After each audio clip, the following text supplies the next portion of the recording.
Hey everyone, just thought I'd bring you up to speed after my last video, which was pretty disappointing, but I'm not sure this one's any better. For those of you that remember, I had my immunotherapy withheld because of the rash, and so they said in my next chemo cycle I wouldn't have the immunotherapy because it was causing the rash on my skin. They wanted to give my skin some time off, and so I went for that chemo, only to find that it had been cancelled because the hospital had no cancer drugs.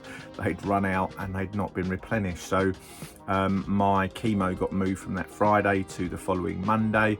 But before Monday came, my specialist nurse contacted me, so they couldn't do it on the Monday, so it was being pushed out to the following Friday, so a week later.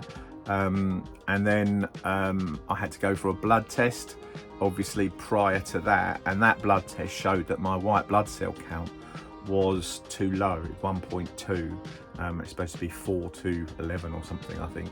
So it was far too low for them to be able to do chemo. So they cancelled that again, which was yesterday. I was supposed to be having chemo yesterday.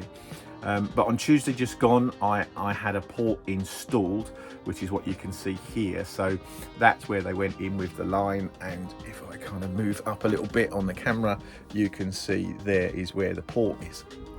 So that was all put in, but the plan was for when I had chemo on Friday that all of this stuff would be taken off, all the dressings would be taken off, and they could use my port, but that's not happened, so I've no idea what happens with the dressings coming off. I've got another blood test this coming Tuesday, which I hope they sort all this out, and the hope then is that my blood cell counts come up so I can then have chemo this coming Friday.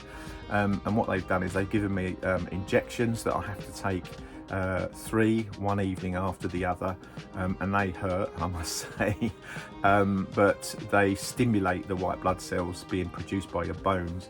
The downside is that your bones really ache, and that's how I feel right now. My whole body, my bones are aching.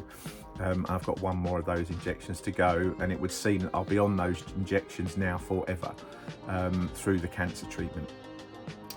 So a little bit of a downside and curveball again, and it just feels, if I'm honest, it just feels like one thing after the other. It's one disappointment after the other, and you know, it gets to you. I can't deny it.